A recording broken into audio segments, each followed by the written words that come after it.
How can you keep your heart alive when you're dealing with unmet expectations? That's what we're going to talk about in this video. Hey everybody, I'm Mark from ApplyGodsWord.com, a place where we apply the Bible to your life. So it says in Proverbs 13:12 that hope deferred makes the heart sick, but a longing fulfilled is a tree of life.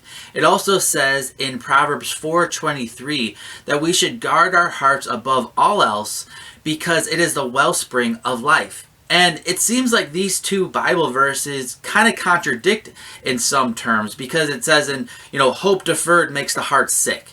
So if you want to keep your heart healthy, it almost feels like you can't have any expectations, because if those expectations aren't fulfilled, that hope is deferred, your heart's gonna get sick. But so how do you deal with that? How can you have healthy hopes and desires, but also guard your heart? One way the Bible explains that we can do that is by always having God as the ultimate desire of our hearts.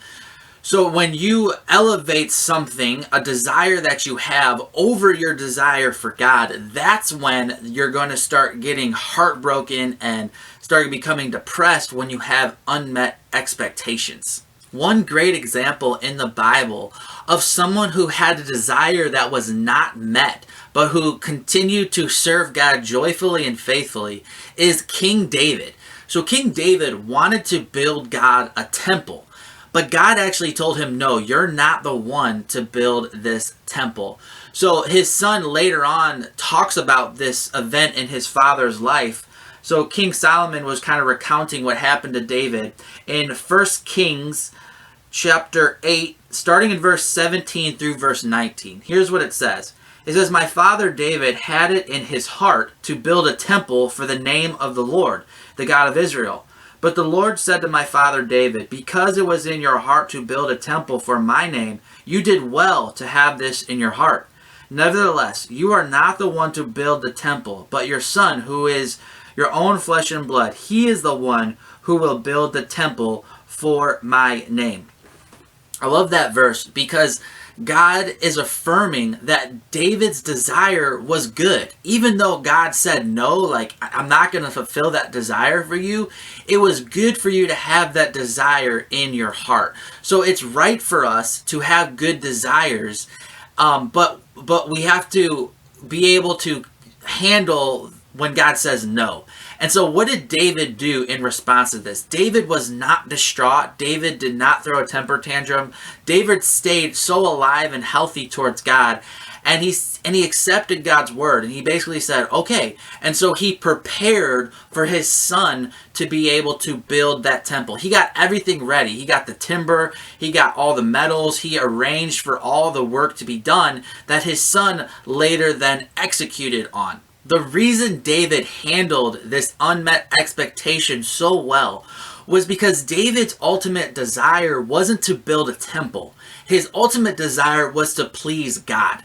Underneath the motivation for wanting to build this temple was the motivation to love, serve, honor, and glorify his Lord. So we can take that truth and realize when our ultimate desire is not to get this relationship, to get married, to find this certain spouse, to make this certain amount of money, to have this certain type of career, to have this type of clarity on this question you have. If your ultimate desire is actually to glorify God in those areas of your life that you're talking about, then even when it doesn't turn out the way you exactly want, you can still accomplish your ultimate desire, which is to glorify God. So if God says, you want to be married right now, yet you're praying about a spouse and it's just not happening in the time frame that you wish it was, if your underlying desire is to say, I want to get married so I can glorify God, that will still hurt when you're not married. You're going to be sad about that, and that's healthy to have a healthy heart, alive and feeling. But you can stay alive and not get totally taken out by saying, you know what? My ultimate desire is really to glorify God. And I can do that in my singleness too. So what is God teaching me right now? How can I serve him in this season? When you can do that, that's how you keep your heart alive. This same idea can be seen in the life of Jesus.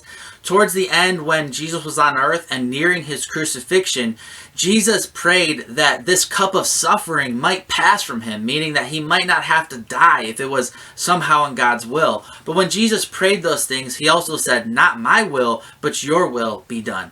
So Jesus didn't have his prayer answered the way that he wanted. He had an unmet expectation of hoping that he wouldn't have to go to the cross. But he still joyfully and gladly obeyed his Father, because his ultimate desire was not to avoid the cross, but was to glorify God no matter what. And so God said, no, I'm going to still send you to the cross because this is my plan for you. And Jesus did that and did not lose heart, because underneath every desire was his ultimate desire to honor God.